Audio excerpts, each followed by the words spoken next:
Attention, everyone. Imagine this. A man has it all. Mansions in Connecticut, a 9-figure bank account, and the most ambitious, dazzling woman on his arm. But there's one thing he doesn't possess: respect. Not for the quiet, understated woman waiting for him at home. At the most important gala of his career, with his tigress by his side, he decides to humiliate his wife, to show the world how insignificant she is to him. But he makes a mistake, a catastrophic mistake. He forgets who he is insulting. He thinks he's putting down a nobody. In reality, he is insulting the only person on earth who holds the power to take absolutely everything from him. Like this video and subscribe to our channel to witness the world's most epic corporate justice. The cat and the tiger. The sunlight streaming into the breakfast nook of his $50 million estate in Greenwich, Connecticut was, in the opinion of Victor Sterling, aggressive. Too bright, too cheerful. And it exposed a single, nearly imperceptible smudge on the chrome leg of the marble table. "Amelia," he barked, not looking up from his paper. "The staff is slipping again." Amelia Sterling, his wife of 10 years, paused mid-sip of her herbal tea. She was not dressed in silk pajamas, but in simple, functional athletic wear. Her light brown hair pulled back in a neat bun.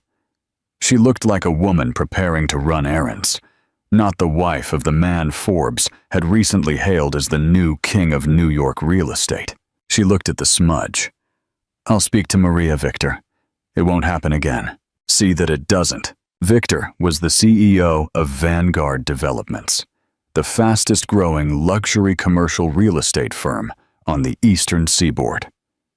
In 5 years, he had transformed a modest boutique firm into a multi-billion-dollar giant, with skyscrapers altering the skylines of New York and Boston.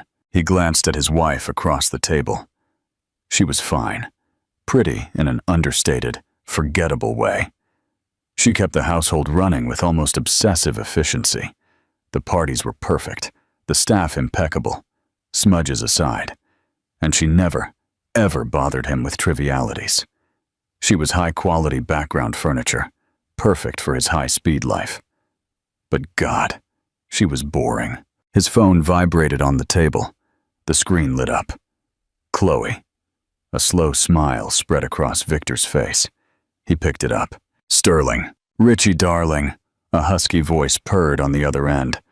"I'm looking at the press note for tonight's gala. You're listed as the keynote speaker. They're calling you the visionary." "Are they?" Victor said, leaning back.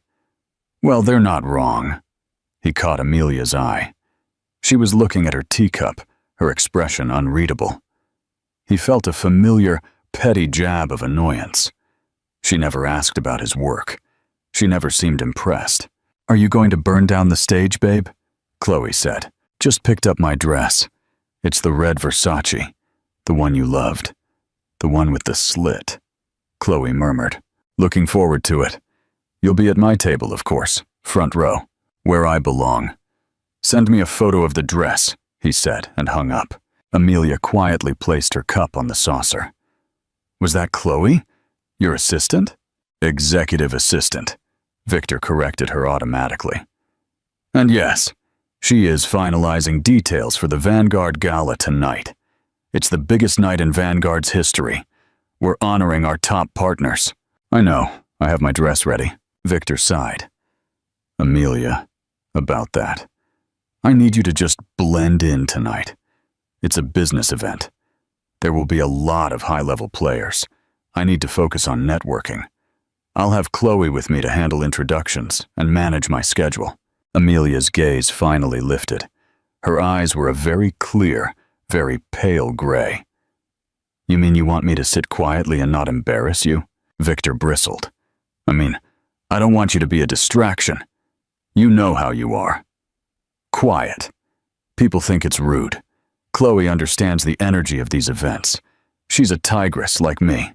"A tigress," Amelia repeated. The word was without inflection. "I see. And what am I?" Victor finally folded his paper and gave her his full attention. He felt a surge of dominance, the same he felt when closing a 9-figure deal. You, my dear, are my refuge. You are the quiet harbor I return to. You run this house. You manage our life. That is your strength. Running boardrooms is my strength. Let's not confuse the two. Tonight, I need a tigress at my side. I ask you to be the lamb." He stood up, adjusting the cuffs of his $5,000 Tom Ford shirt. "I'm heading to the office. I'll see you at the gala. Try to look festive." He left the room without a backward glance. He did not see Amelia's hand close around the delicate porcelain cup. He did not see the tiny cracks that suddenly spiderwebbed across its surface. He only heard, a second later, the soft, crisp crunch as it snapped cleanly in two in her hand. Amelia looked at the two perfect halves of the cup in her hand. She did not flinch. She showed no hint of pain as a drop of blood welled up on her palm. "A lamb," she whispered to the empty, sunlit room. "Interesting." She calmly rose, rinsed her hand at the sink, and wrapped a napkin around the small cut. Then she pulled out her own phone, a simple, discreet model. She did not call a friend. She did not call a lawyer. She opened a secure messaging app and typed a single message to one contact labeled M. Harrison.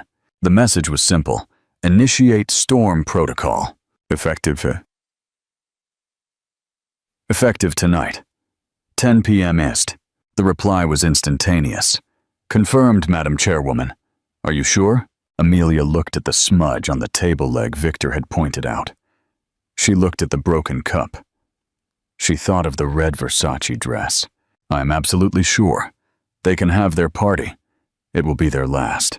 The public execution, the gala, held in the grand ballroom of the Waldorf Astoria in New York, was a sea of black ties, dazzling diamonds, and the hungry, glittering smiles of people who either had power or desperately wanted to be near it. The red carpet was 100 feet long.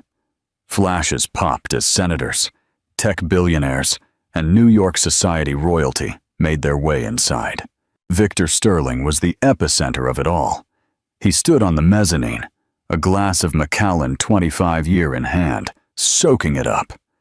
Every banner, every customized sculpture, every $1,000 floral arrangement bore the sleek silver V of Vanguard Developments. "You look like a king," Chloe murmured, linking her arm through his. He looked down at her and grinned. The red Versace dress was magnificent. It was less a garment and more a declaration of intent, leaving absolutely nothing to the imagination. Her dark hair was slicked back, her red lips full. She was a tigress, just as he had said. She was a weapon. She was a trophy. "You are dazzling too, Miss Davis," he murmured, his hand landing possessively on the bare skin of her lower back. He scanned the room for Amelia. He spotted her near a quiet alcove, talking to one of the catering managers. She wore a subdued, elegant silver dress. It was a modest, almost severe Carolina Herrera in its simplicity. She looked beautiful, Victor supposed, but in the way a statue is beautiful, cold, distant, and completely overshadowed by Chloe's vibrant, living color. He felt a pang of irritation. Couldn't she just try to look like the wife of a tycoon? Couldn't she at least pretend to be excited by his success? A reporter from the Wall Street business section approached him, microphone in hand. "Mr. Sterling, incredible turnout. Vanguard has truly redefined the New York skyline. What's the secret to your Midas touch?" Victor smiled, puffing out his chest. He launched into his favorite theme. "It's simple, really. Vision. Audacity. Not being afraid to break things to build something better. While my competitors are busy with focus groups, I'm signing checks and moving earth. You have to be a shark. You have to be willing to devour the competition." "And you certainly have," the reporter said. "The new Asca Tower is a marvel, but a project of that scale.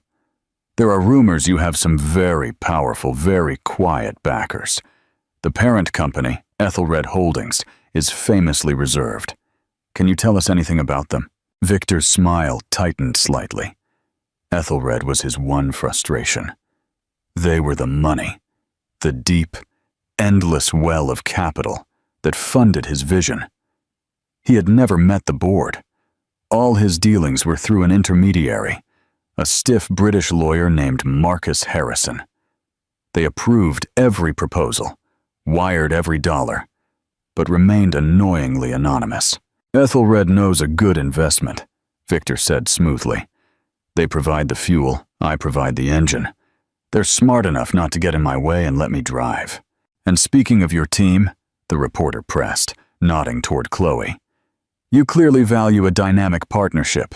Miss Davis is always by your side. Chloe preened. Victor needs people who can keep up, people who see the future like he does. It's an honor to be his right hand. And what about your wife, Mrs. Sterling? The reporter asked, craning his neck to see Amelia, who was now diligently checking a seating chart near the entrance. What role does she play in your success? This was the moment. Victor felt the whiskey, the adrenaline, the adoration in Chloe's eyes. He looked at Amelia, standing there like a stiff administrator, and then at Chloe, who looked like a fire goddess. He felt a surge of contempt so strong it was almost intoxicating. He wanted to draw a line. He wanted to show everyone who mattered and who didn't. He laughed, a short, dismissive bark. Amelia? Oh, she's essential. He gestured widely, and nearby conversations quieted as people turned to listen. Amelia looked up, her gray eyes locking onto his from across the room. You see, Victor said, his voice ringing out. To build an empire, you need two things. You need a tiger, and you need a house cat. He ran his hand down Chloe's arm. You need someone with fire. A tigress, he emphasized, who can hunt with you, who can take down rivals, who understands the kill. He grinned at Chloe, who was practically vibrating with triumph. Then he pointed his glass directly at Amelia. The entire ballroom, hundreds of people, followed his finger. Amelia stood frozen, the spotlight finding her. And then, Victor continued, with a shrug of magnanimous condescension, you need a house cat. Someone who keeps the cushions warm. Someone who makes sure the pantry is stocked. Amelia is the finest homemaker a man could ask for. She's simple. She keeps my domestic life organized so I can focus on the things that actually matter. Every king needs a castle, and she's a wonderful, quiet little manager of mine. The silence that followed was heavy and absolute. The reporter's smile froze. Chloe, however, let out a small, triumphant giggle. Victor, mistaking the stunned silence for awe, raised his glass. So, a toast.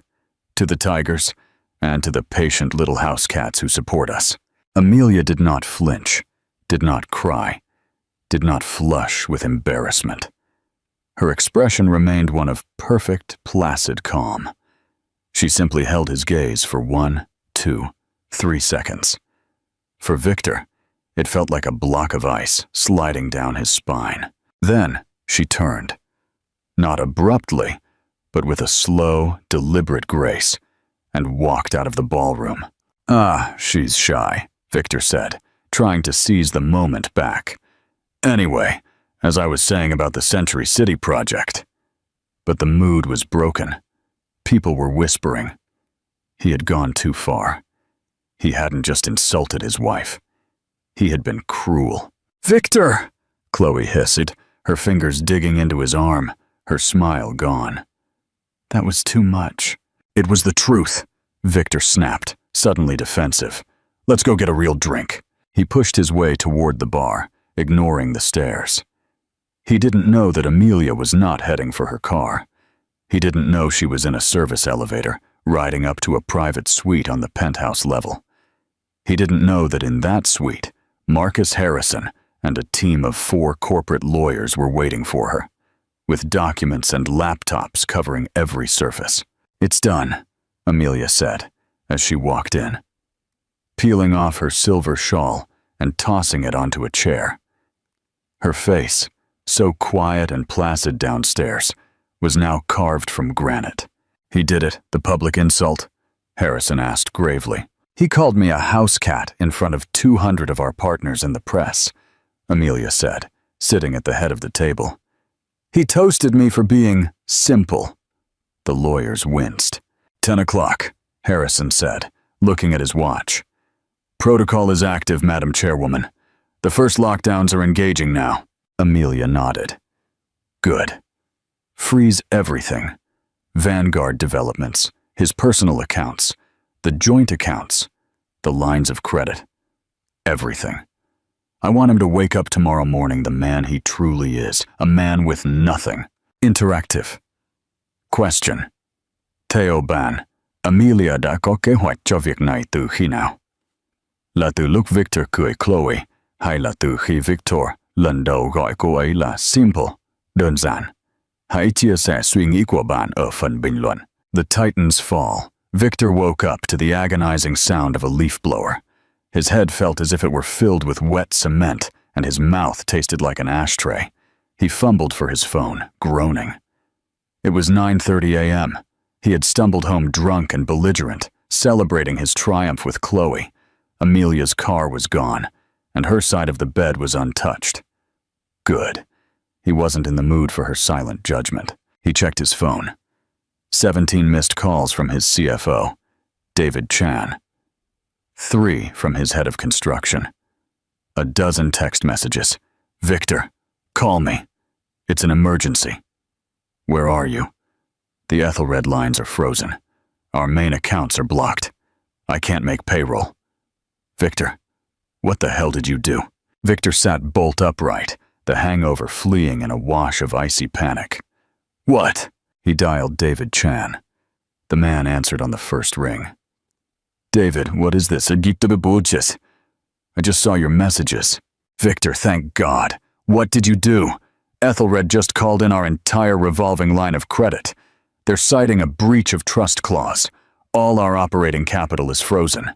Everything, Victor. What? They can't do that. Victor scrambled out of bed and rushed to his home office. It's a glitch. Call Harrison. Call their finance department. I have, David shrieked, his voice cracking with panic. I've been on the phone since 6 a.m. All Ethelred contacts have disappeared. Their lines are disconnected. Their emails are bouncing. It's like the entire holding company has vanished. And Victor, it's not just the corporate accounts. What do you mean? Victor said, his hand shaking as he tried to log into his laptop. My security team just called. Your access codes to the Vanguard mainframe were revoked last night at 10:01 p.m. Mine too. We're locked out of our own company. That's impossible. His laptop login screen blinked. Access denied. His blood ran cold. He tried his personal bank, a private account with Chase Bank where he kept his pocket money. He entered his password. A new screen popped up. Account frozen. Please contact a bank representative. No. He tried his American Express Centurion card. He called the number on the back. Mr. Sterling, a polite automated voice said, your account has been suspended by the primary account holder. What primary account holder? I am the primary account holder. The primary holder of this corporate account, the voice clarified, is listed as A.M. Sterling, Ethelred Holdings. Victor dropped the phone. A.M. Sterling, Amelia, Maria. His wife's name. It had to be a coincidence, a clerical error. A horrible, catastrophic clerical error. Amelia. The house was silent. He ran to their master closet. Her side was empty. Not a single dress, not a single pair of shoes, only a row of empty velvet hangers. He ran to the ensuite bathroom. Her toiletries, her skincare, her ridiculous expensive French perfumes. All gone. She had left him. Fine. She could have her little dramatic fit. But how could she freeze his accounts? It made no sense. His phone rang again. It was Chloe. "Richie," she said, her voice sharp and brittle. "I'm downstairs. Your gate isn't working. The guard says my name isn't on the list." "What? Wait." Victor was frantically pulling on clothes. "I'm having some security issues. A system glitch." "Well, fix it. I left my laptop in your study and my card was declined at the coffee shop. It was embarrassing." "Your card? My corporate Amex. It's declined. What is going on, Victor? Last night you looked like a god, and now everything is falling apart. Fix it." She sounded less like a mistress and more like an angry creditor. "I'm on it. I'm driving to the office." He rushed to his garage, to his Aston Martin DB11. He pointed his remote key. Nothing. The garage door wouldn't open. The car lights wouldn't flash. A small green light on a new security panel he'd never seen before was blinking red. He was trapped in his own house. He ran to the front door just as a black car pulled up to the gate. A man in a simple dark suit stepped out and walked toward the keypad. He didn't use a code. He used a key. The massive iron gate swung open. The man, whom Victor didn't recognize, walked calmly up the stone path, carrying a briefcase. He didn't ring the bell. He used another key to open the front door. "Who in God's name are you?" Victor shouted from the top of the stairs. "This is private property. I'm calling the police." "That won't be necessary, Mr. Sterling," the man said, his voice placid. He set his briefcase on the foyer table. "My name is John Campos. I am part of the private security team, hired by the owner of this property." "I am the owner of this property." "No, sir. You are not," the man said simply. "This property, along with the vehicles, art, and furnishings, is owned by a private trust managed by Ethelred Holdings.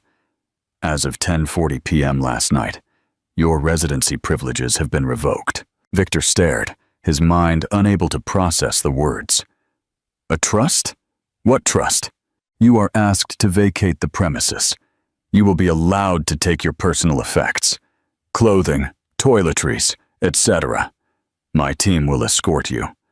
A car will be provided to take you to a hotel of your choice, for which you will need to provide payment." You can't. This is my house. I bought this house." "The purchase, sir, was made by the Ethelred Trust on your behalf," Mr. Campos said, utterly unbothered by Victor's rage. "A courtesy that has now been rescinded." Amelia did this. It's her, isn't it? It's a divorce tactic. It's illegal." "I am not authorized to discuss Mrs. Sterling," the man said. "My instructions are simply to secure the property. You have 1 hour to pack a suitcase." "Or what?" Victor sneered, trying to regain his footing, his bravado. Mr. Campos looked at him, his eyes completely neutral. "Or you will be removed for trespassing, Mr. Sterling. And I assure you, you do not want the press, who are already gathering outside your gate, to get a photo of that." Victor's head swiveled toward the gate. Chloe was gone. In her place were 2 news vans. The first tremor was over. The earthquake had begun. Call to action. Show your support for ultimate justice by hitting the like button. The revelation. The next 48 hours were a descent into bureaucratic hell.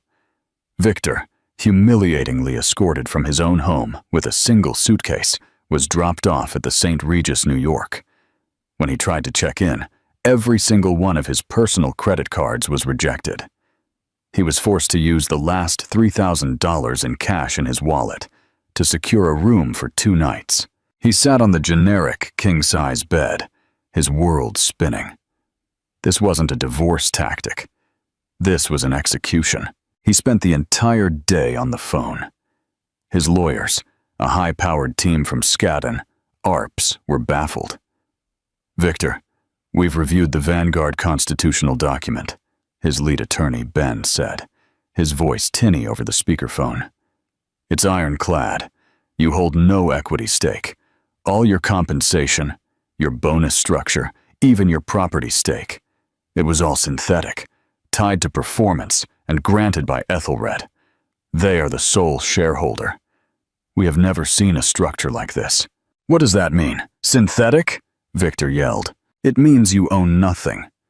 You are a highly paid employee, Victor. An incredibly well-paid one, but an employee nonetheless. And the termination clause, my God, it references a morality and conduct rider that allows Ethelred to terminate for actions that discredit the parent company. What did you do? Victor thought of his toast, of calling his wife a house cat in public. It couldn't be. That was personal. This was business. It's my wife, Victor whispered, the terrible truth finally crystallizing. Amelia. Is it her? Your wife? What does she have to do with Ethelred? We're running a search on her. Amelia Maria Sterling, née Collado. Her parents were low-level software engineers. No personal wealth. No corporate stakes. She's a nobody, Victor. This is coming from Ethelred, not your wife. You don't understand, Victor said, his mind flashing back to the name on the Amex account. A.M. Sterling. It's her. It has to be. He tried calling Chloe. The call went straight to voicemail. He sent her a text. My accounts are frozen. It's a temporary hostile maneuver by my partners. I need a place to stay and some cash. Her reply came 3 hours later. Victor, I can't. My job? My reputation? I was your assistant. I can't be seen with you while this is happening. I'm sorry. I have to look out for myself. The Ethelred lawyers have already contacted me for an exit interview. He threw the phone against the wall. She had been his tigress, and at the first sign of blood in the water, she was gone. The news broke that afternoon. Vanguard CEO Victor Sterling fired. Partner company stocks plummet. Ethelred Holdings cleanse house in stunning move. What happened at the Sterling Gala? His name, his face, was everywhere. He was no longer the visionary. He was a disgrace. David Chen called him one last time. They're liquidating Victor, David said, his voice hollow. They're not replacing you. They're dissolving Vanguard Developments, selling the assets. Everyone is fired. 10,000 jobs lost. The whole damn thing. It was just a house of cards. Victor was drowning. 10,000 jobs. His legacy. His towers. All gone. Because he had insulted his wife. The power was too vast. The punishment too absolute. A wife, even a vindictive one, couldn't wield this kind of corporate power. On the third day, his money ran out. The hotel politely informed him his room key would be deactivated at 11 a.m. He was stranded, toxic, and penniless. Just as he was trying to figure out if he could sell his $20,000 Patek Philippe watch for cash, an email landed in his inbox. It was the only email that had managed to get through his firewall. The sender, Office of the Chairwoman, Ethelred Holdings. The subject, Mandatory Board Summons. The email body was brief. Mr. Sterling, you are hereby summoned to the executive headquarters of Ethelred Holdings, 1000 Park Avenue, 44th floor, on Friday, October 20th, 10:03 a.m., sharp. Your presence is required to finalize your termination and discuss potential legal actions. A car will be waiting for you at your hotel. This was it. His chance to fight. He would meet this mysterious board. He would meet the real power behind Ethelred. He would make his case. He would threaten to sue for something. He wasn't going down without a fight. He would find out who this A.M. Sterling really was. He put on his last clean Tom Ford suit, the one he'd worn to the gala, now wrinkled from his suitcase. He tried to project the image of the titan he had been just 3 days prior, but looking in the mirror, he saw a desperate, terrified man whose world had been ripped out from under him by an invisible hand. The unveiling. The Ethelred Holdings headquarters occupied the top 3 floors of the most exclusive skyscraper on Park Avenue, one of the few on the skyline Victor hadn't built. The lobby was a cathedral of black marble and smoked glass, silent save for the hiss of the water feature. It was a place of quiet, terrifying, old money. Victor gave his name to the receptionist, who looked at him with open, icy disdain. "Mr. Sterling, they are expecting you." He was escorted to a private elevator. There was no button for the 44th floor. The security guard used a biometric hand scanner, and the elevator began its ascent, fast and silent. The doors opened directly into a reception area. A stern-looking woman ushered him through to a set of massive oak doors. "They are waiting." Victor straightened his suit jacket, took a deep breath, and pushed the doors open. The boardroom was stunning. It was dominated by a single 50-foot slab of polished obsidian table. One entire wall was a floor-to-ceiling window overlooking all of New York, a view that made his old office view look like a keyhole. Seated around the table were a dozen people, men and women, in immaculate dark suits. He recognized them instantly, and his blood ran cold. This was not just a board. This was a pantheon.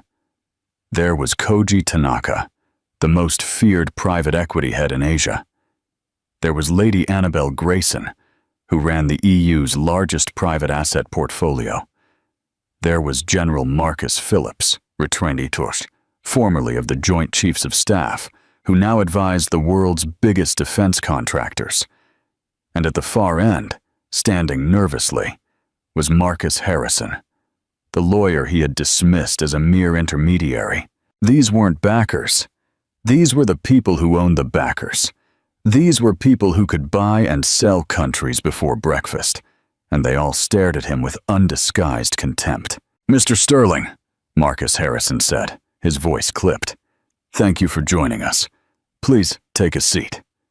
He gestured to a single small chair placed in the middle of the room, several feet from the main table. It was the chair of the accused.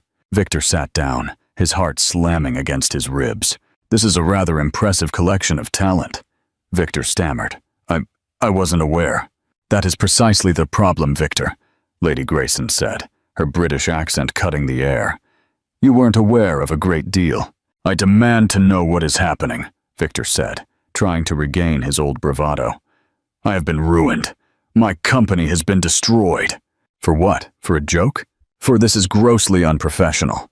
It is tortious interference." "Unprofessional," Koji Tanaka repeated, his voice silky soft. "A man who publicly compares his life partner to livestock, lecturing us on professionalism. A bold strategy." This is over, Amelia," Victor said in disbelief. "You are liquidating a $10 billion portfolio over a domestic dispute?" "We are liquidating a portfolio because its CEO proved to be a catastrophic liability," General Phillips thundered. "You were given a simple test, Mr. Sterling, a test of character, and you failed it in the most public way imaginable." "What test? Who is in charge here? What are you people to her?" Marcus Harrison looked at the empty, high-backed leather chair at the absolute head of the table. "We are the board of directors. We advise. We manage. But we do not rule. Our job is to execute the vision of our founder and chairwoman." "Then I want to speak to her," Victor demanded. "I want to speak to this A.M. Sterling. Where is she? Hidden away as always?" "That is true," Harrison said. "She has always believed the work should speak for itself. She built this firm from nothing, and her one rule was that her privacy remain absolute. She wanted a quiet life. She trusted us to manage her empire. But," Lady Grayson added, "she also believed in having insurance. She believed in placing her valuable assets in the care of someone she could implicitly trust. Someone who, by their very nature, would be underestimated." "What are you talking about?" Victor whispered, a nascent, sickening horror rising in his throat. "She is not hiding, Mr. Sterling," Harrison said, his eyes moving toward the main boardroom doors. "She was merely running late. She had to finalize the liquidation of your empire. The massive oak doors." Victor turned. Amelia walked in, but this was not the Amelia he knew. This was not the quiet, mousy woman in yoga pants. This was not the house cat. She was wearing an impeccable Armani charcoal suit, so sharp it looked like it could cut glass. Her hair, usually pulled back in a simple ponytail, was coiled in a severe, intricate bun. Her simple gray eyes were now the color of a winter storm, and they were fixed on him with a heart-stopping intensity. She carried a leather portfolio and was flanked by 2 lawyers he recognized from the firm of Wachtell Lipton, the most ruthless M&A litigators on the planet. She did not look at Victor. She walked with a silent, terrifying authority to the head of the table. The entire legendary board rose to its feet as she approached. She took her seat in the empty chairwoman's chair.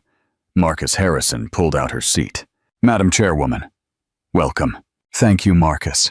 Please, everyone, be seated," Amelia said. Her voice was the same, but the tone was completely different. It was crisp, commanding, and utterly cold. Victor was paralyzed. He was vibrating. He couldn't form a thought. "Amelia? What? What is this? Geese? A joke? You're one of them? A secretary?" Amelia finally turned her head. She looked at him not as a wife looks at a husband, but as a scientist looks at a failed experiment under a microscope. "Hello, Victor," she said. "Please refrain from speaking, unless spoken to. We have much to get through." She opened her portfolio. "Let the record show," she began, "that on this day, the board meets to ratify the termination with cause of Mr. Victor Sterling, CEO of the now dissolved Vanguard Developments portfolio." Victor finally found his voice. It came out as a choked gasp. You are A.M. Sterling? You?" Amelia looked up, her expression one of mild annoyance. "Yes, Amelia Maria Sterling. I founded Ethelred Holdings 12 years ago. Vanguard Developments was my pet project. And you, Victor, were my biggest disappointment." The silence in the room was absolute. The only sound was the faint ticking of the Patek Philippe watch on Victor's wrist, a watch he now realized she had bought him. "You," he stammered, his mind short-circuiting. "But your parents? You were simple." The word hung in the air, grotesque and foolish. Amelia actually smiled. It was the most terrifying expression Victor had ever seen. Simple? Yes, that was the point. My father didn't just mess around with software, Victor. He designed the core encryption algorithm for the first global-scale quantum network. He sold the patent for a sum that would make your entire net worth look like a rounding error. He and my mother hated the spotlight, so they retired to a quiet life.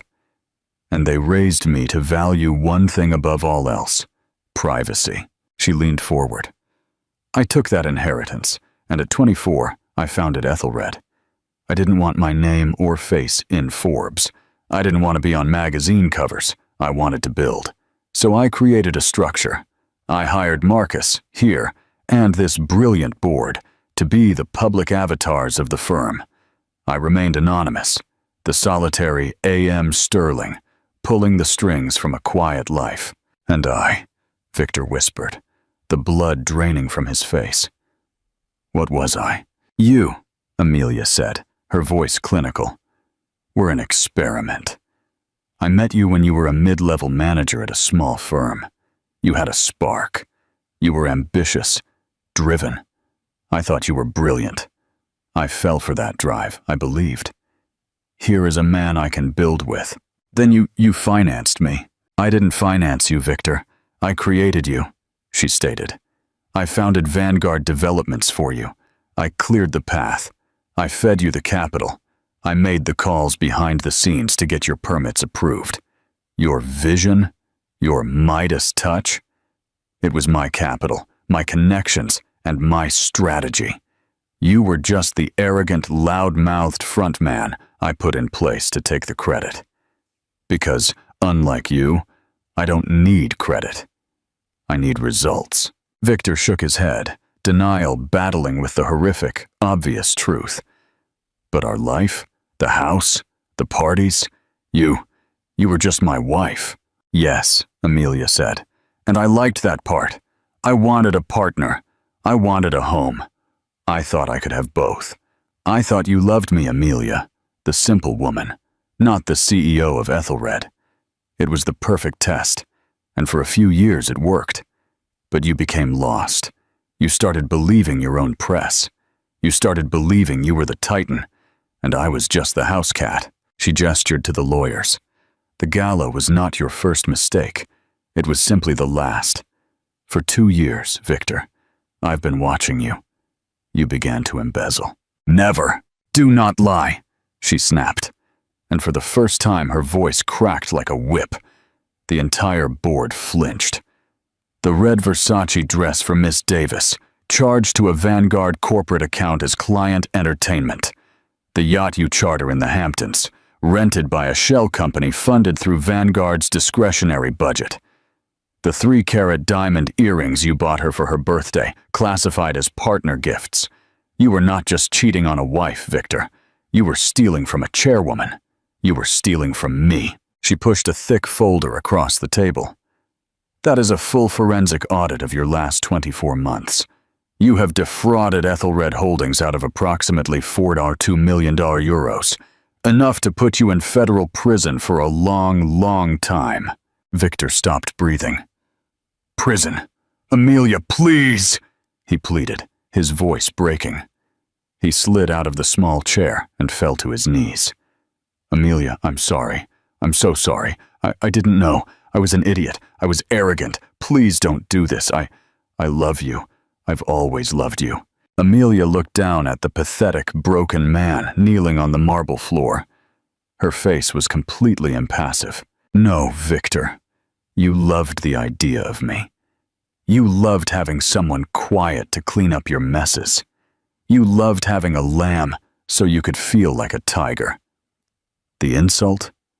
That I could have almost forgiven. People say stupid, cruel things. But you said it in front of my partners. You said it in front of the press. You compromised my position. You humiliated A.M. Sterling, not just Amelia. You mistook my privacy for weakness and my silence for stupidity. And in doing so, you proved yourself to be not only a bad husband, but a reckless, terrible CEO. She stood up. The board has voted. Your termination is effective immediately for cause, citing gross misconduct and embezzlement. Ethelred will not press charges. A small sliver of hope ignited in Victor's eyes. On one condition, Amelia continued, her voice dropping to an icy whisper. You will sign this. A lawyer placed a single document in front of him. It is a full confession and a divorce settlement. You will walk away with nothing. Not the house, not the cause, not the art, not a single dollar. You will admit to the fraud, and in exchange for my silence, you will disappear. You will relinquish any and all claims to my assets, Ethelred's assets, and you will sign a permanent global non-disclosure agreement, NDA. If you ever utter my name, or Ethelred's, or connect me to it in any way, the full force of this firm's legal team and the Attorney General's office will come down on you. You will die in prison. Victor's hands were shaking so badly he couldn't hold the pen. You built your entire identity on my money, Victor. Now you get to see what you are worth without it. He looked at her, his eyes swimming with tears. Amelia, please. I am nothing without you. Amelia felt a final, chilling confirmation. I know. Sign the papers. He picked up the pen and scrawled his name, his signature a frantic, desperate streak. Good, Amelia said. She turned to her head of security. Mr. Campos, escort Mr. Sterling from the building. He is now, officially, a trespasser. Victor was hauled to his feet. As they led him past the obsidian table, past the silent, powerful board, he looked one last time at the woman he had called his wife. She had already turned away, looking out the window over the city she owned. Her city. She was already discussing fourth-quarter projections with Lady Grayson, as if he had never been in the room. The New York ghost, 6 months later, the cover of Forbes was not a man. It was Amelia. The photo was an austere, black and white portrait. Her gray eyes looked directly into the camera, radiating unmistakable intelligence and power. The headline was simple: "The billion-dollar ghost, A.M. Sterling, steps out of the shadows." The story detailed the shocking dissolution of Vanguard Developments, exposing Victor Sterling as a profligate, fraudulent CEO who had been living off the genius of his anonymous, powerful wife. It painted a picture of a woman who, for a decade, had been the most powerful and unseen force in global finance. Amelia Biedtia, it turned out, hadn't just liquidated Vanguard. She had reallocated its assets. She had taken the best projects, the few brilliant but overlooked engineers, and the soundest assets, and merged them into a new, leaner, more aggressive firm under her direct control. Sterling Corp. It was already valued at triple what Vanguard had been. Her days of hiding were over. She was seen in Davos, in London, in Tokyo. She moved through the world not as Victor's +1, but as the titan she had always been. The lamb was, it turned out, the dragon who owned the entire mountain. And Victor? He was a ghost of another kind. He lived in a $200 a month studio in the Bronx, the paint peeling off the walls. The NDA and the confession had blackballed him from the industry forever. No one would hire him. No one would speak to him. He had sold his Patek Philippe to pay the rent, his Tom Ford suits to buy groceries. He was a temp employee. He worked in the mailroom of a mid-level insurance firm, a job he had gotten by using his college degree and omitting the last decade of his resume. One afternoon, he was sorting mail when he saw the Forbes magazine pass by, his replacement's name on the subscription. He looked at Amelia's face. He saw the woman who had shared his bed, the woman who had organized his sock drawer, the woman he had dismissed so completely. He thought of the power, the money, the life. He had held the winning lottery ticket in his hand for 10 years, and he had set it on fire because he was too arrogant to read the numbers. He tossed the magazine in the correct box and moved to the next. His hands, which had once signed $100 million deals, now fumafe. Rough and stained with ink, across the city, in the 44th floor boardroom, Amelia Sterling stood by the window. "Madam Chairwoman," her new assistant Sarah said, "the Goldman Sachs team is here to discuss the Sterling Corp IPO. They seem very nervous." Amelia smiled, a real, genuine smile. "Good. Let them be nervous. Send them in." And Sarah, "Yes, ma'am. Please order lunch for the entire team and have them check the air conditioning in the engineering room. Those new quantum servers are running hot, and I want my people to be comfortable." "Right away," Sarah said, scribbling a note. Amelia looked at the city, the half-finished towers that had once been Victor's. Her new firm was already buying them, refitting them, finishing them her way. She had taken his name off every plaque, every building, every letterhead. She had built an empire. She had hidden inside it for protection, and she had been forced to burn it down. But now, from the ashes, she was building a new one.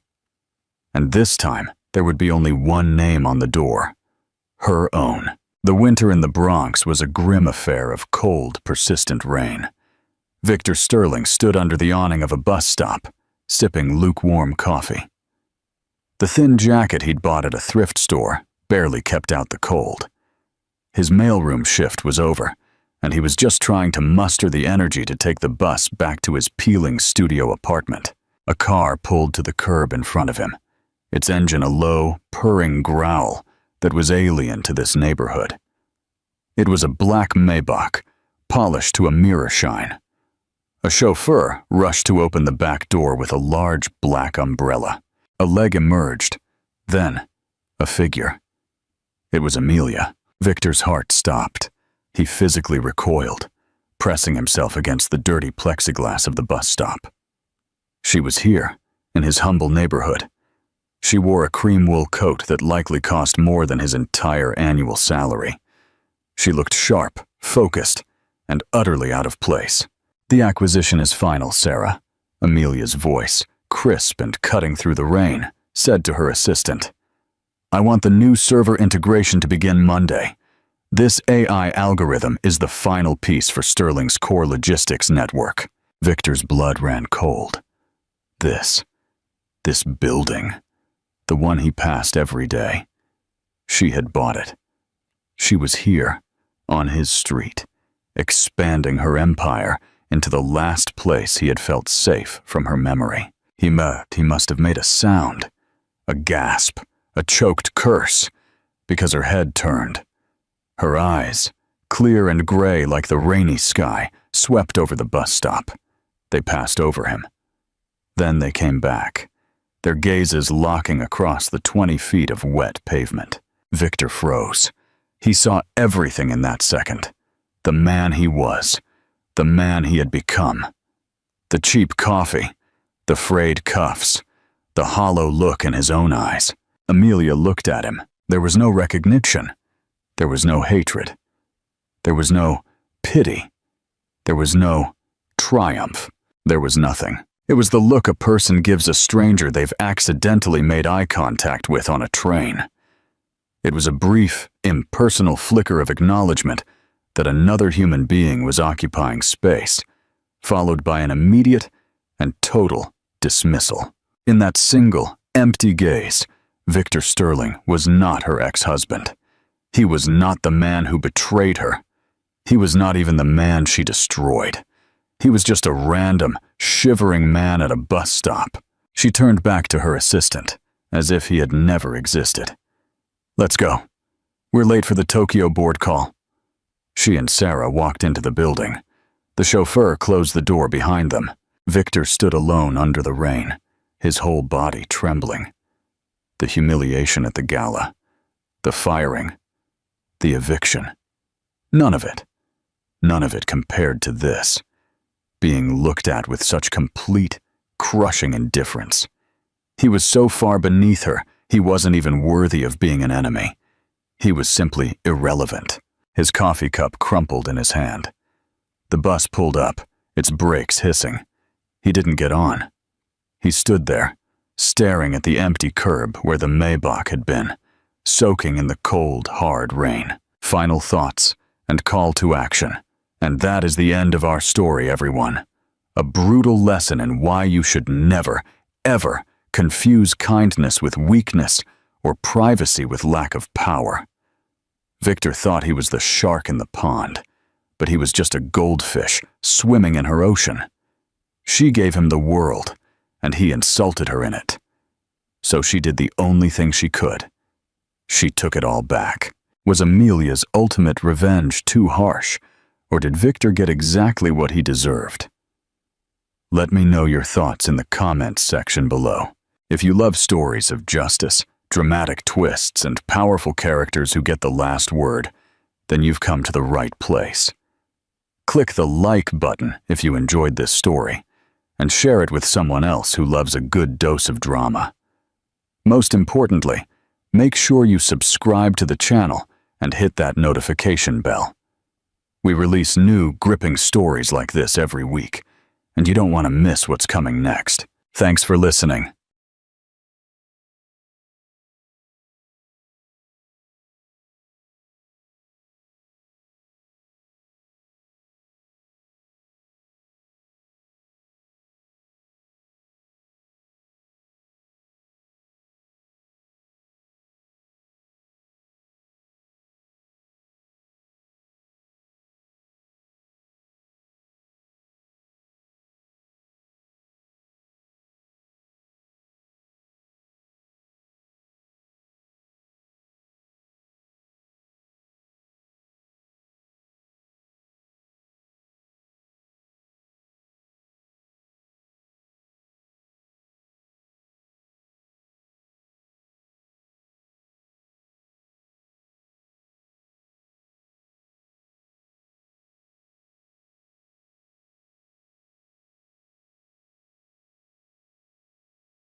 The night the Boston winter roared stopped scrolling.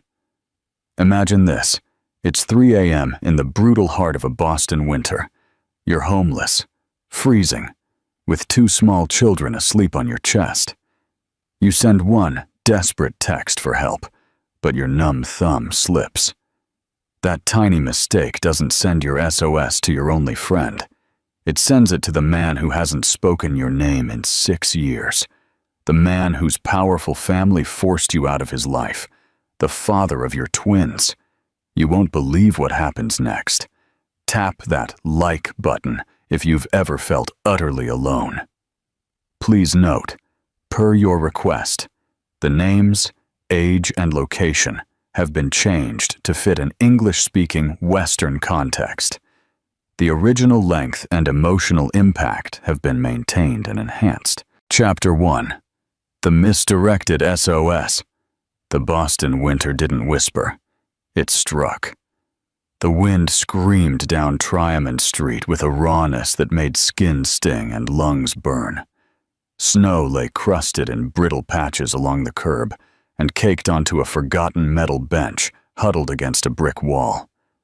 A woman sat motionless there, her posture curved protectively over 2 sleeping children. Scarlet haze kept her arms tight, not out of fear of losing them, but to hoard the scant heat their 3 bodies shared. The twins' heads rested on her chest, their tiny breaths puffing faint clouds into the frigid air. A bus rumbled past without stopping. A man in a heavy coat glanced her way and kept walking. Her phone vibrated against her palm, the battery icon already crimson. She scrolled to a number she had memorized long before her life unraveled. Phoebe wasn't family, but she was the closest thing Scarlet had left. Pride had a voice, and it whispered to her not to send the message. Hunger and cold were louder. With numb fingers, she typed, "Can we crash with you tonight? Just until tomorrow. The kids are freezing." She hit send, not realizing her insensitive thumb had slipped, altering 1 digit of Phoebe's number, 4 blocks away. In the sterile silence of a glass skyscraper, Elias Thorne stepped out of a conference room and into the near-empty hallway. Midnight meetings were nothing new, but tonight's had been the kind that left tension anchored in his shoulders. The building's heating made the air too warm, too still. His phone vibrated. Expecting another financial update, he looked at the screen. The message stopped him cold. "Can we crash with you tonight? Just until tomorrow. The kids are freezing." A self-generated location tag blinked beneath the text, and above it, the name. Scarlet. The years between that moment and the last time he saw her compressed into a single, visceral jolt. 6 years without a word, a call, or an explanation. Just a void where their future had been. He looked up from the phone, his voice sharp. "To Triamond Street, now." His driver Dita didn't ask why. Chapter 2. The Face-Off. The bench appeared beneath a cone of yellow light, the air around it disturbed by the movement of passing cars. Elias exited before the vehicle fully stopped, his bespoke shoes crunching on the frozen gravel. Scarlet looked up. The wind swept the silence between them. Elias's gaze dropped to the twins, their faces pressed against her coat, then back up to hers. "Are they warm enough?" His tone was steady, but there was no mistaking the edge in it. "We'll manage," she said, tightening the blanket. "You should go." He took another step closer. "Let me help, just for tonight." She opened her mouth to refuse, but the girl in her arms coughed, a thin, dry sound that cut through her resolve. Scarlet's jaw tightened. She nodded once. Slowly, they rode in silence. The blast of the heater turned the frost on their clothes into light moisture. The twins leaned against her, breathing evenly. Elias kept his eyes on the road, his grip on the armrest measured but firm. At the secondary penthouse, he opened the door without speaking. Scarlet stepped in, scanning the space, not for luxury, but for safety. "The guest suite is down the hall," he said. "It's warmer there." Their eyes met for a brief, charged moment. "Thank you," she whispered. "Only for tonight." "Only for tonight," he repeated. Chapter 3. Breakfast and the Unspoken Truth. Minutes later, room service arrived. Steaming bowls of chicken soup, bread still warm from the oven, mugs of hot chocolate crowned with melting marshmallows. The children's eyes lit up. Scarlett murmured a quiet, "Eat slowly," but her gaze stayed fixed on the window where snow swirled in the amber streetlights. Elias stood by the dining table with his hands in his pockets, pretending to check his phone. But his attention kept drifting, to the way Scarlett smoothed her daughter's hair without thinking, to the small cough her son tried to conceal. When the children finished, Elias gathered the empty bowls. Scarlett stood up, adjusting the blanket on the sofa where the twins were now snuggled together. "You can take the bedroom," Elias said. "It's warmer. I'll stay out here." His tone was final. He paused, searching for something to say that wouldn't push her further away. In the end, he simply nodded. "Good night, Scarlett." She didn't answer, but as he turned to leave, he heard her whisper, almost to herself, "Good night." Audience interaction. If you were Elias, would you push her to explain why she left? Or would you focus only on the children's well-being right now? Comment your choice below. The first morning light filtered through the floor-to-ceiling windows, casting a pale gold onto the living room. Scarlett stirred on the sofa, a blanket covering her. Her daughter was still asleep, her small hand curled against Scarlett's side. The boy sat cross-legged on the rug, silently leafing through a picture book he must have found on the coffee table. Elias was already in the kitchen, sleeves rolled up to his forearms, pouring coffee into a mug. The smell of toast and scrambled eggs drifted through the air. He watched as Scarlett sat up, her hair falling in loose strands. "There's breakfast," he said simply, setting plates on the counter. She hesitated before joining him, the children following close behind. The boy took a slice of toast, his eyes darting between Elias and his mother. "You don't have to do this," Scarlett said, her voice low but firm. Elias held her gaze. "It's just breakfast." They ate in relative silence, punctuated by the clinking of silverware and the occasional giggle from the twins. Elias found himself watching those moments, the easy rhythm between them, the way Scarlett's eyes softened when she looked at her children, and how quickly they hardened when she caught him looking at her. Chapter 4. The pediatrician's visit. When the dishes were cleared, Elias glanced at his watch. "I have a meeting in 2 hours.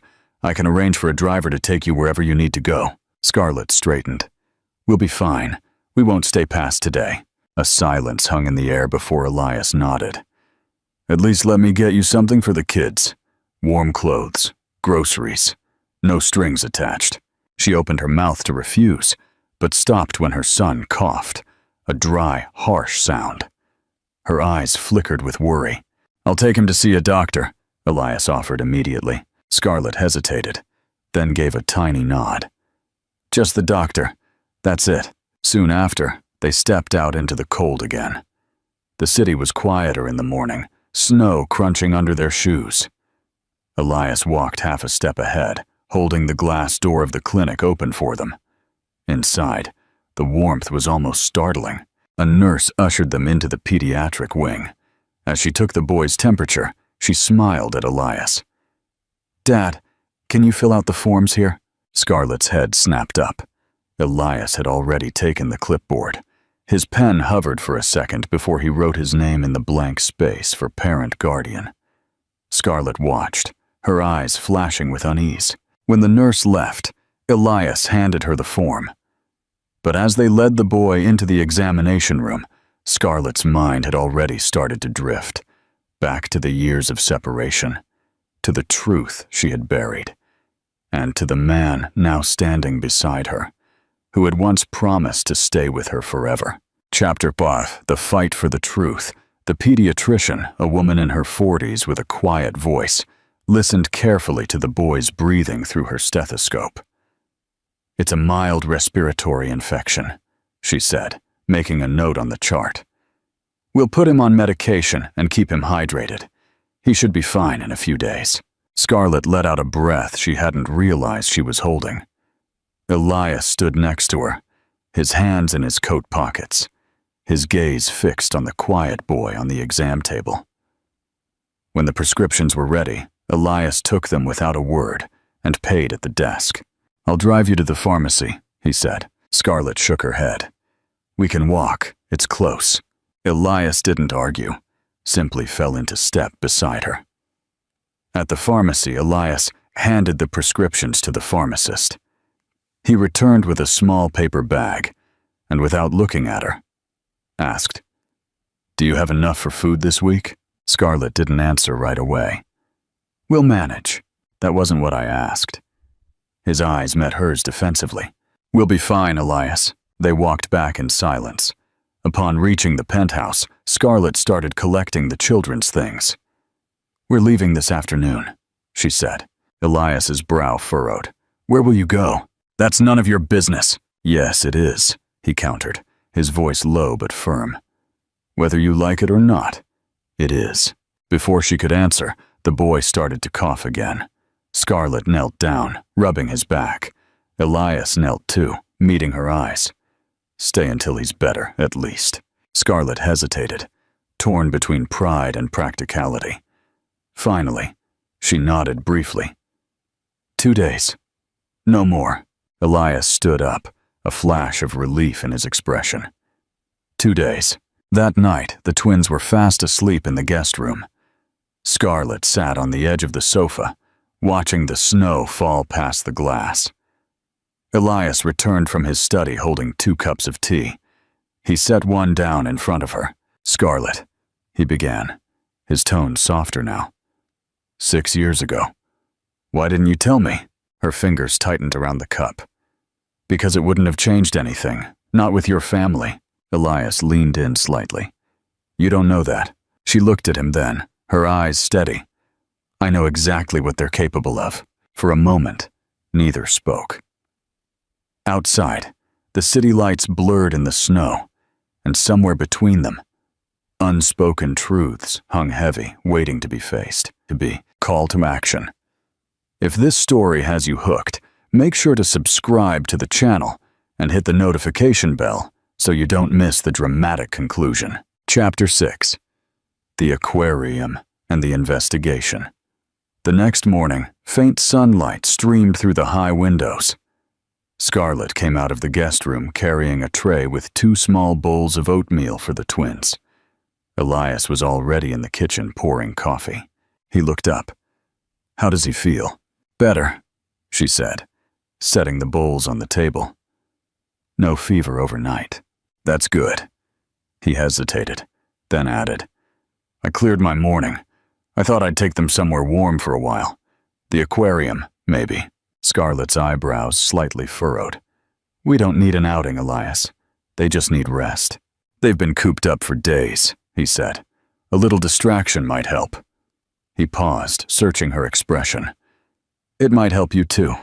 A change of air." She didn't reply, just continued setting spoons next to the bowls. Later, in the car, the city passed in flashes of snow-dusted rooftops and slush-lined streets. The twins pressed their noses to the glass, pointing at buses and holiday lights. Scarlett sat between them in the back seat, her posture guarded. At the aquarium, Elias paid for the tickets without comment. Inside, the soft blue glow of the tanks illuminated their faces. The twins darted ahead to press their palms against the glass, chasing the slow drift of jellyfish. Scarlett stood a step back, watching them, then catching Elias watching her. "They're beautiful," he said quietly, but it wasn't clear if he meant the jellyfish or the children. Midway through the visit, as Scarlett guided the twins toward the touch tank, Elias stepped aside to take a call. His voice dropped. "I need everything you can find on Scarlett Hayes' rental history for the past 6 years, and any legal records." He ended the call quickly, sliding his phone back into his coat, before Scarlett turned around. Chapter 7. The Unveiling. The next day, the park lay under a thin dusting of snow. Elias walked slowly, one hand in his coat pocket, the other holding his son's gloved hand. Scarlett matched his pace on the other side, guiding her daughter, who was engrossed in looking for squirrels. They stopped at a playground. The swings swayed gently in the breeze. The twins ran off to climb the slide, their laughter echoing in the still air. Scarlett stood next to Elias, her hands in her pockets. "They don't know," she said quietly. Elias turned. "About me?" She nodded. "I never told them. I didn't want them growing up wondering why their father wasn't there." A muscle tightened along his jaw. "I should have been there." "You couldn't have been," she retorted, her voice low. "They made sure of that." Elias's gaze dropped to the snowy ground. "I'm going to find out exactly who did what." That night, as Scarlett settled the twins to sleep, she found Elias at his desk with a manila folder open. Inside were rental histories, old forwarding addresses, and legal documents, evidence of a deliberate effort to erase Scarlett from his life. At the bottom was a name he recognized too well: Richard Thorne, his uncle, and a board member at his company. Elias's grip tightened on the papers. The next day, Elias invited Scarlett for coffee at a quiet cafe by the harbor. "There's something I need to tell you," he began. "I think I know who forced you out of my life, and I'm not going to let it happen again." Scarlett's hands gripped her mug. "Elias," she started. He cut her off, his voice quiet but unyielding. "I'm not standing by this time. I'm going to deal with him." She studied him for a long moment, then said softly, "And what will happen when the truth gets out? About us. About them." Elias leaned forward, his eyes fixed on hers. "Then the world will know exactly what I'm willing to fight for." Chapter 8. The Showdown. 2 days later, the call came. Scarlett answered the apartment phone while Elias was out. A smooth, controlled voice greeted her. "Scarlett Hayes, we finally speak again." Her grip tightened on the receiver. "What do you want?" "To remind you that your presence in Boston is temporary," Richard said. "Leave before this gets messy. I have resources you can't imagine." Scarlett's heart hammered, but her tone remained level. "I'm not afraid of you," Richard chuckled. "Then you've forgotten how the world works. Ask yourself, can you protect them?" The line went dead. When Elias returned, he found Scarlett standing by the window, the phone still in her hand. "Richard called," she said. Elias's jaw tensed. "Then it's begun, and I'm not letting him win this time." The next morning, Elias stood in the boardroom of Thorne Infrastructure, the city skyline glittering behind him. Richard was already there, leaning casually against the conference table. "You're letting sentimentality cloud your judgment," Richard said before Elias sat down. "This family situation is a liability. Walk away, and the board will forget it." Elias's reply was quiet, almost cold. "They are my children. She is the woman I love. I'm not walking away from anything." A muscle twitched in Richard's jaw. "Then prepare for the consequences." That night, Scarlett found Elias in his study looking at a legal document. She walked closer, reading the header. "Petition for temporary custody." "They're coming for us," she said quietly. "They're coming for me," Elias corrected, his voice firm. "And they're going to regret it." Chapter 9. Controlling the Narrative. The following morning, Elias walked into the kitchen with his phone in his hand, his expression carved in stone. "They're going public," he said without preamble. "Richard has called a press conference for tomorrow. He's going to claim you're unfit, that I'm acting recklessly." Scarlett dropped the knife, her fingers tightening around the counter's edge. "And the twins will be part of his argument," Elias countered, his voice low but firm. "That's why we're going ahead of them." That afternoon, Elias's lawyer, Marissa Grant, joined them in the study. She was direct. "If you want to win, you have to speak first. Control the narrative. Elias, you address the board. Scarlett, you tell the press exactly what happened 6 years ago. Scarlett's shoulders tensed. You want me to tell strangers how I was forced out? How I raised them alone while his family made sure he never knew? Marissa's tone softened. Yes, because if you don't, Richard will twist it until it's unrecognizable. Elias stepped forward, placing a hand over Scarlett's. You won't be up there alone. The next day, the Thorn Infrastructure boardroom was packed. Cameras flashed beyond the glass walls as the members filed in. Richard sat at the far end, his smile polite but sharp. Elias stood at the head of the table. Before we discuss projections or contracts, I need to make something clear. There's been speculation about my personal life. Let me end it now. I have 2 children, and I will protect them and their mother, no matter what the cost to this company or to myself. A ripple of whispers spread through the room. Richard's smile faltered. Meanwhile, in the lobby below, Scarlett faced a wall of microphones. The twins were upstairs with a trusted friend. This moment was hers alone. She took a deep breath.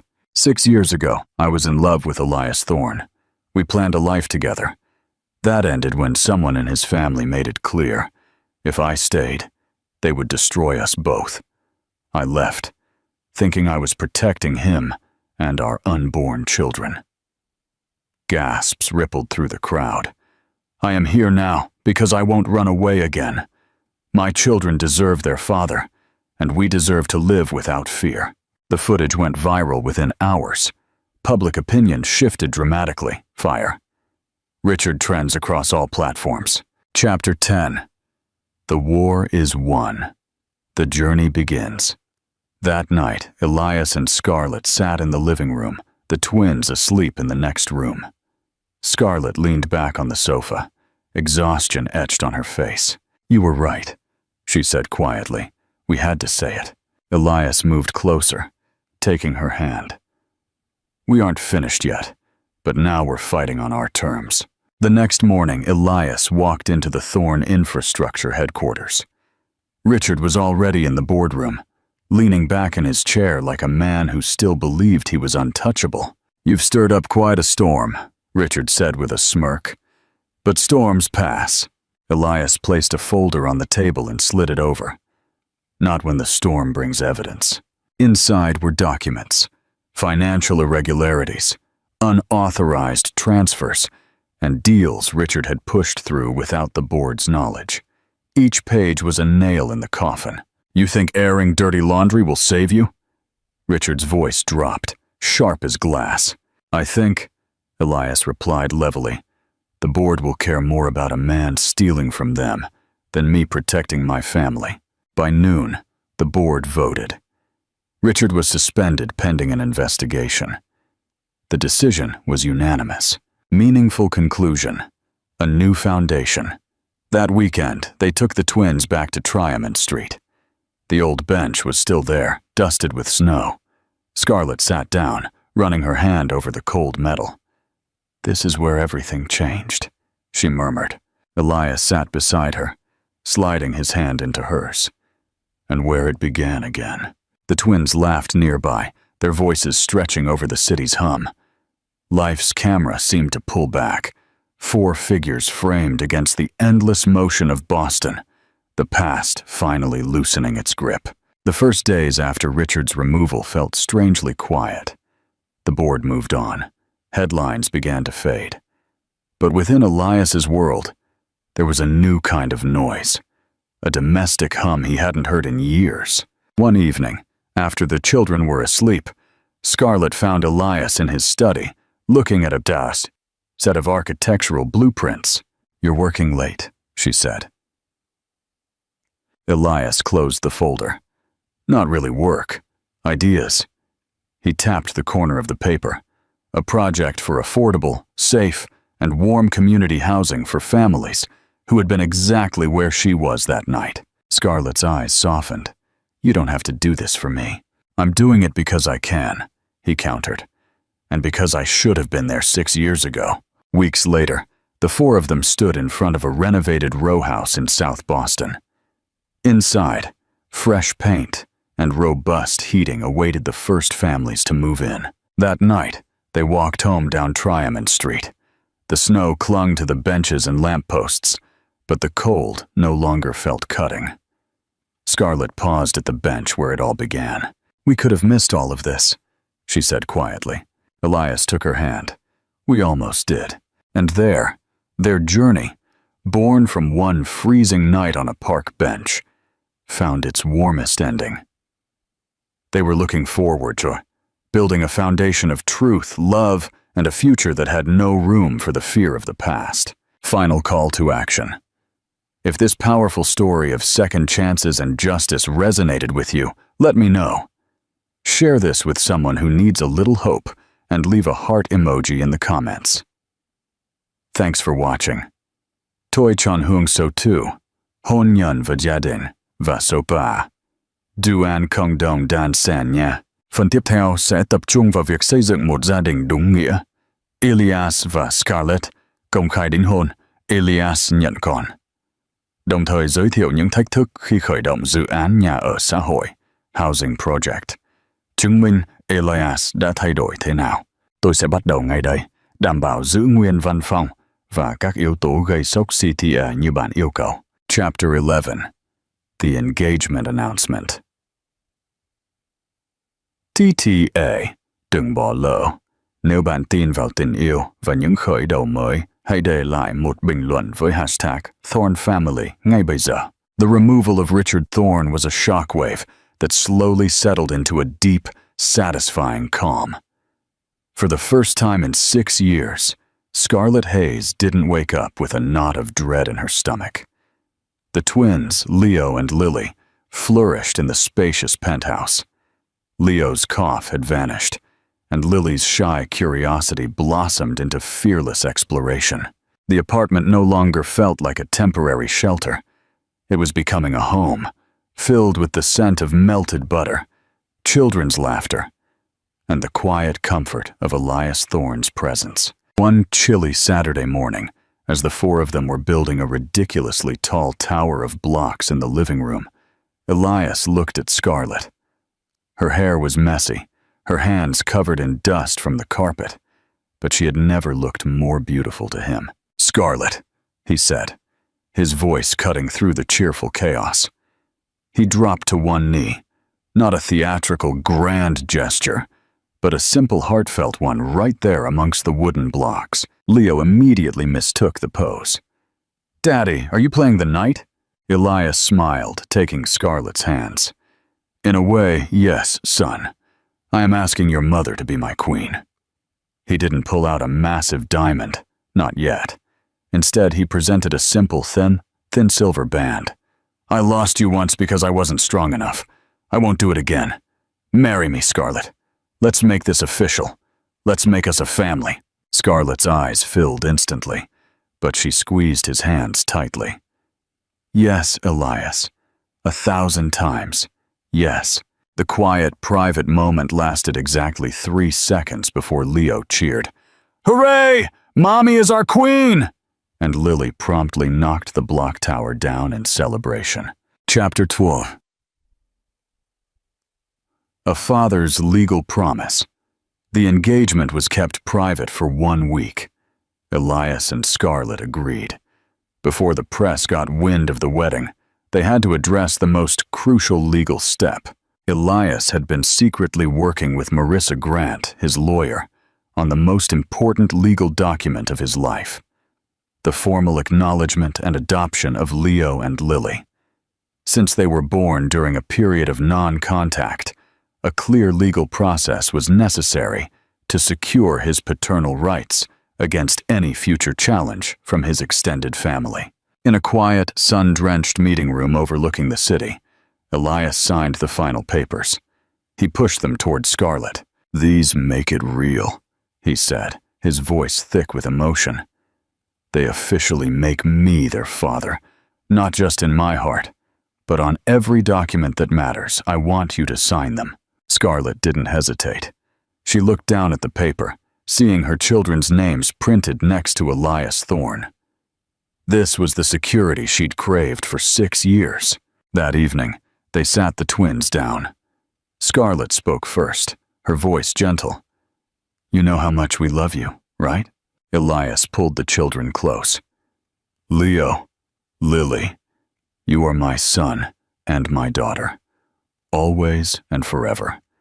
And now, I get to be your official dad. My name goes on all the things, so everyone knows you are Thorns, just like me." The children didn't fully grasp the legal weight, but they understood the love. Leo hugged Elias fiercely. Lily, ever the pragmatist, pointed to the paper. "Does this mean we get more hot chocolate with marshmallows, Dad?" Elias laughed, a full, genuine laugh that Scarlett hadn't heard in 6 years. "It means we get all the hot chocolate you can handle, sweetie." Hook Gay Sock, the city's wealthiest bachelor, just secretly adopted his twin children. But when the news breaks, a powerful figure from Elias's past, a society matriarch thought to be an ally, steps out of the shadows, calling the adoption a stain on the Thorn name.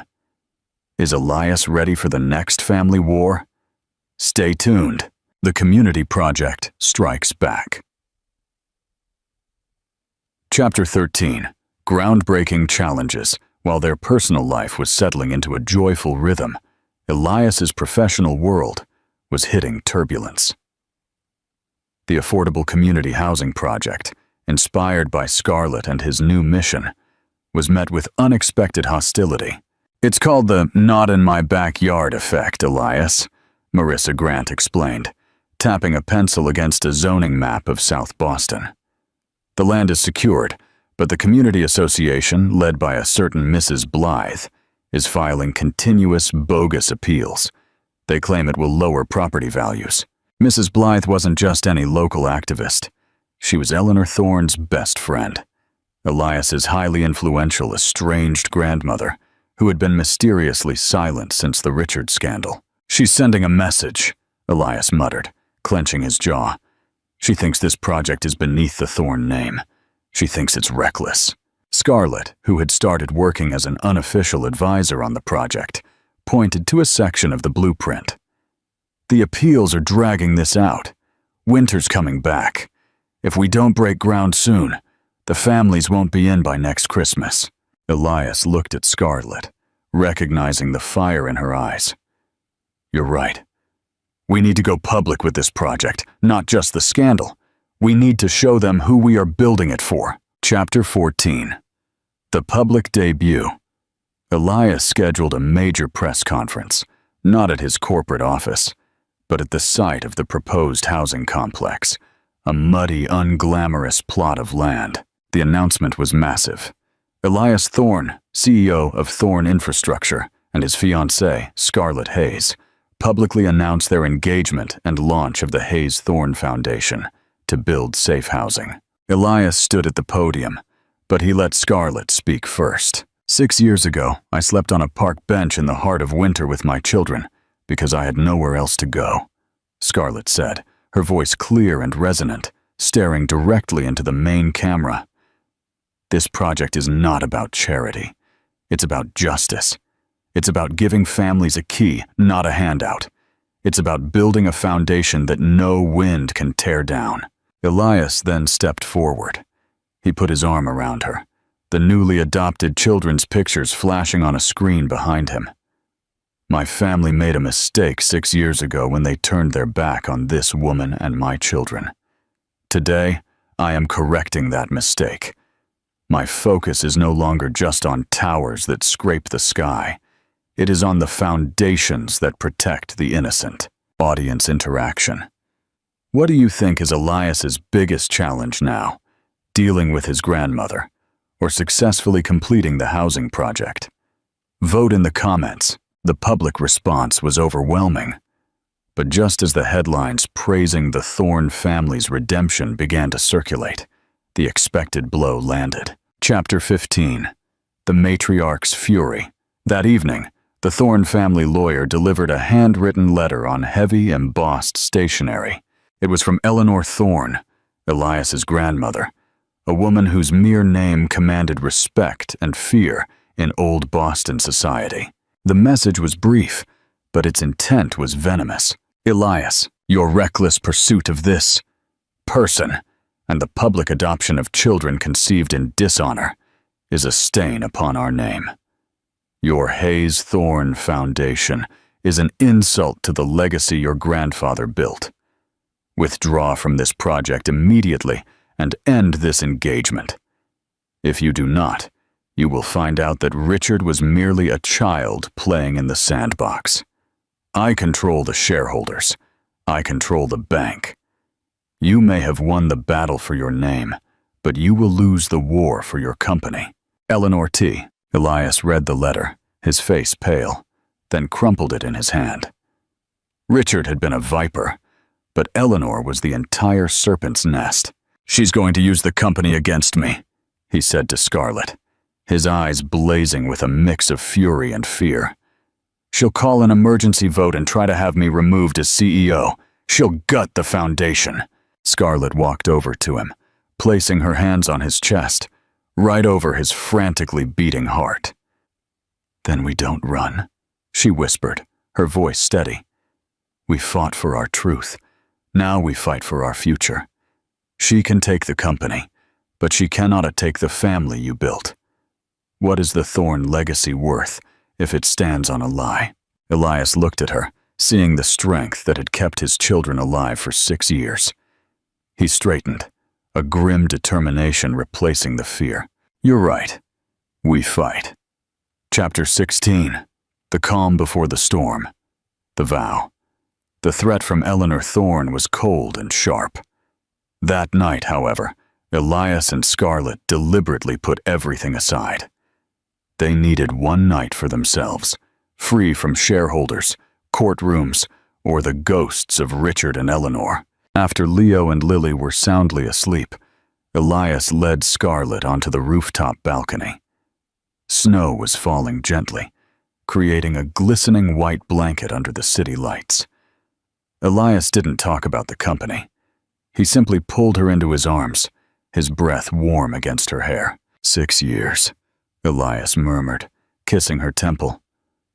I lived 6 years in a glass box up here, with all the wealth, but empty. I thought I'd lost you forever. Scarlett looked up at him, her eyes reflecting the city lights. And I thought your world was too high, that I could never touch it again. Elias gently traced the simple silver band on her finger, the engagement ring without a diamond, yet containing an entire vow. She can take the company. She can blacklist my fund. But you're right, she can't take this. He gently turned her, resting her back against the railing as he faced her. It wasn't the moment of a CEO or a former refugee, but the moment of two people in love. They kissed beneath the Boston night sky, the falling snow a silent witness. This was their vow, needing no legal signature, only the truth.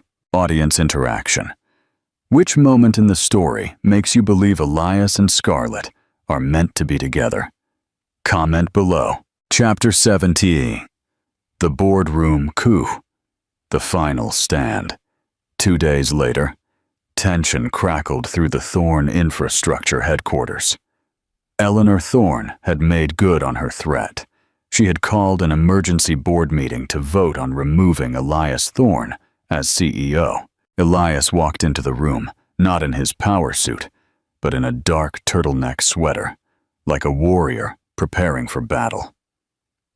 Scarlett wasn't in the room, but she was downstairs in Marissa Grant's office, monitoring the online feeds. Eleanor sat at the head of the table, a woman with perfectly coiffed gray hair and eyes as sharp as ice. We are not here to discuss family matters, Eleanor began in a voice of steel. We are here to discuss financial fiduciary responsibility. The Hayes Thorne Foundation is a reckless gesture, a costly PR liability, and an insult to the shareholders we are bound to protect. Eleanor then presented figures, highlighting a slight dip in the stock due to Elias's personal chaos. She demanded an immediate vote. Elias stood up. He didn't argue the stock price. He looked directly at each board member, men and women he had grown up knowing. You speak of the Thorne family honor. So do I, Elias said. Our honor is not about building taller towers. It is about taking responsibility. Richard stole 6 years of my life. Eleanor is attempting to steal my children's future. She cannot be allowed to do so in the name of Thorn infrastructure. He pulled out a binder and slapped it on the table. Not financial data, but a statement of concealed transactions between Richard and Eleanor's personal charitable trust. Richard was suspended for fraud, but he did not act alone. Eleanor has used her trust to cover up and manipulate Richard's business decisions. This is evidence of collusion and power abuse. The room erupted. Eleanor furiously slammed her hand on the table. These are lies, Elias. You are grasping at straws. I am merely stating facts, Elias countered. You can vote for Eleanor and keep a legacy built on lies. Or you can vote for me and begin building a new legacy where integrity and responsibility are our greatest assets. Chapter 18. The Unexpected Ally. Phoebe's Return. The vote began. Members turned to each other anxiously. Eleanor looked confident. She had secured enough proxy votes over the years. It came down to a vote from an elderly member, Mr. Harrison, an old friend of Elias's grandfather, who had always remained silent. Eleanor looked at him with a triumphant smirk. Mr. Harrison cleared his throat and slowly said, I knew Richard was ruthless, but I never thought the rot spread this deep. I vote for Elias. It was still one vote short. The tension in the room was palpable. Suddenly, the boardroom door opened. All eyes swiveled to the newcomer. It was Phoebe, the friend Scarlett had tried to text that fateful night. Phoebe was not a board member. She was a fierce minority shareholder and an investigative journalist who held a significant stake after her father's passing. Phoebe walked straight to the table, unfazed by Eleanor's gaze. I apologize for being late. I just received these documents. She placed another stack of papers on the table, clearly labeled, Evidence of Thorn Foundation Stock Manipulation. Ms. Thorn has not only damaged this company with shady dealings, she sent a legal team to threaten the contractors and the families waiting for the housing project.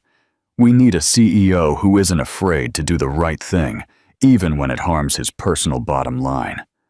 I vote for Elias Thorn. Eleanor's phone rang. She looked at the screen. It was breaking news. Phoebe had just dropped the investigative story on the city's largest online newspaper, complete with proof of Richard and Eleanor's manipulation. The vote was concluded. Elias Thorn remained CEO. Eleanor Thorn rose, her eyes red with fury. This is not over, Elias. You will regret humiliating me. She stormed out of the room, leaving behind an atmosphere of relieved yet exhausted triumph. Shock. Hook. Eleanor is defeated, but she left a time bomb. The legal fight with her could drag on for years, draining Elias's wealth. Will their love be enough to survive the financial and emotional exhaustion? Tune in for the final chapter. Chapter 19. The New Legacy. The Foundation. The legal battle against Eleanor Thorn and her allies dragged on for a year. It cost Elias a significant amount of his personal fortune and energy. However, simultaneously, the community housing project flourished due to the intense public support. Elias and Scarlett postponed their wedding. They moved out of the isolating penthouse and into a warm, family-friendly house close to the project site. 1 year later, in the depths of winter, the grand opening of the community housing complex, named Triamond Haven, was held. Snow fell heavily, but the mood was incredibly warm. Elias and Scarlett stood hand in hand. Leo and Lily, now older, ran and played in the courtyard. This is the real legacy, Scarlett said, watching the first families walk into their new homes. Not the towers scraping the sky. Elias nodded. I lost most of my personal wealth fighting Richard and Eleanor, but I gained the most important things: a family and a purpose. Chapter 20. The Warmest Ending. The Vow Sealed. A few weeks later, on a quiet, snowy evening, Elias and Scarlett held a small wedding. No press, no board members, just Phoebe, Marissa Grant, and their 2 children, Leo and Lily. During the vows, Elias looked at Scarlett. "I had lost everything. I once stood by and watched you and our children freeze on a bench. I promise never to let you worry again. Our home is not that penthouse. It is our love." In that moment, Lily, their daughter, took Elias's hand, and Leo took Scarlett's hand, forming a perfect family circle. Together, they looked out the window. Snow still fell on the streets of Boston, but it no longer carried the chill of fear. It was a comforting blanket over a new family, a family built on truth, love, and courage. And that is where their story, the one born on a freezing park bench, found its warmest ending. Not the conclusion of a battle, but the powerful beginning of a new legacy, meaningful ending. A person's greatest legacy is not the wealth they accumulate, but the hearts they touch. Always choose loi over power.